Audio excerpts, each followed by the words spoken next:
Shalom Elohim, kita bahas soal persepuluhan.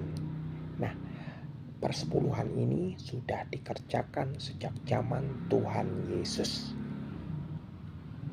Jadi zaman Tuhan Yesus, persepuluhan ini sudah ada.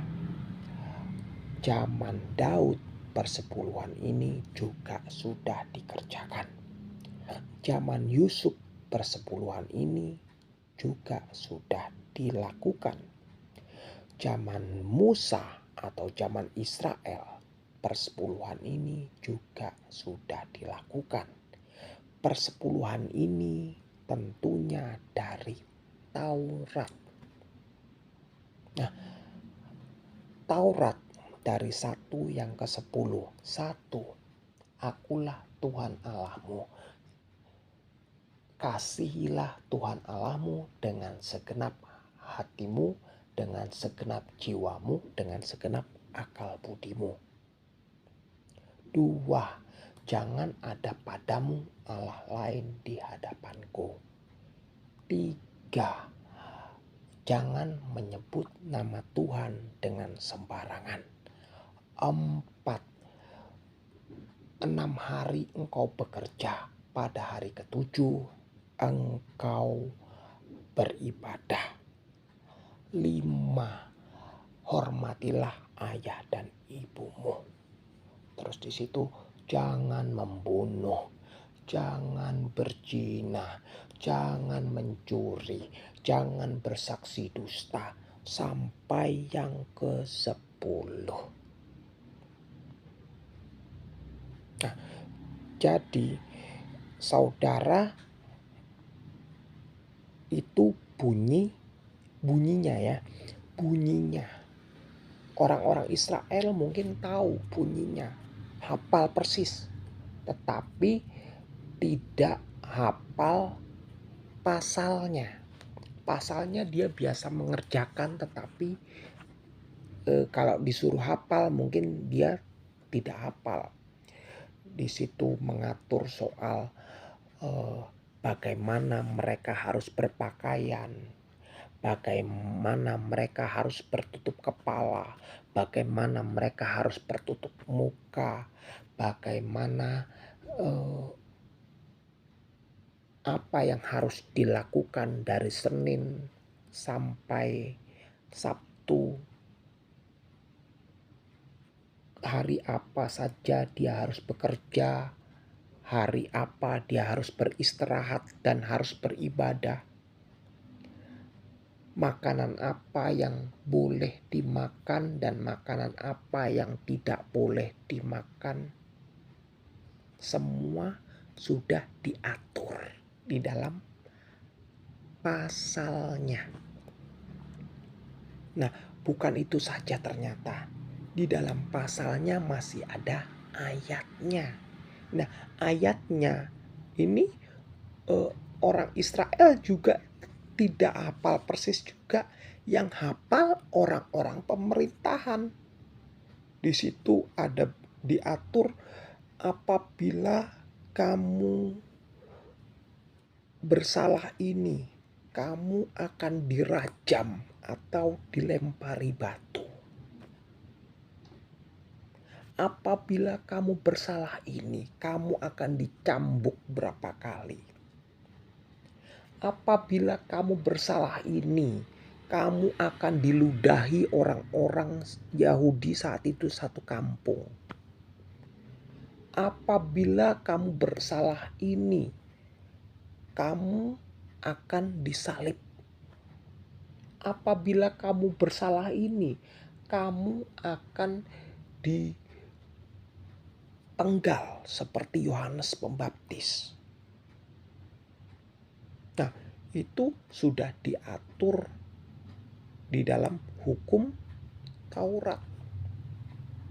Nah, seperti kita saat ini sudah diatur di dalam Pancasila. 1. Ketuhanan yang Maha Esa. 2. Kemanusiaan yang adil dan beradab. 3. Persatuan Indonesia. 4. kerakyatan yang dipimpin oleh hikmat kebijaksanaan dalam perwakilan. 5. Keadilan sosial bagi seluruh rakyat Indonesia. Nah, itu bunyinya. Di dalam bunyinya masih ada pasalnya. Pasalnya itu mengatur soal hak asasi manusia, mengatur soal kerukunan umat beragama, mengatur soal bagaimana menjaga nama baik seseorang. Semua diatur di dalam pasalnya. Nah, di dalam pasalnya itu masih ada ayatnya. Kalau kamu bersalah ini, kamu nanti di penjara 6 bulan. Kalau kamu bersalah ini, kamu nanti penjaraan dapat hukuman ini. Kalau kamu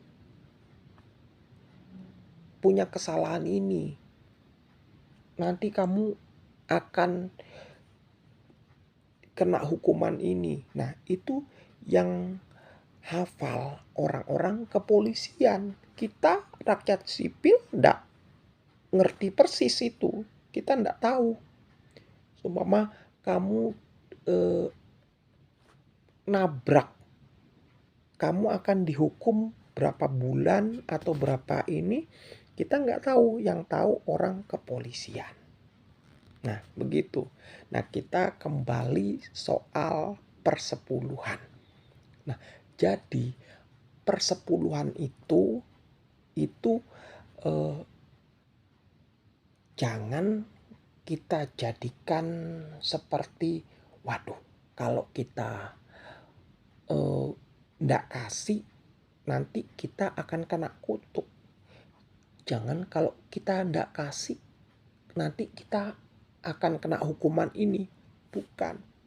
Nah, kalau kita ndak bisa kasih persepuluhan, kita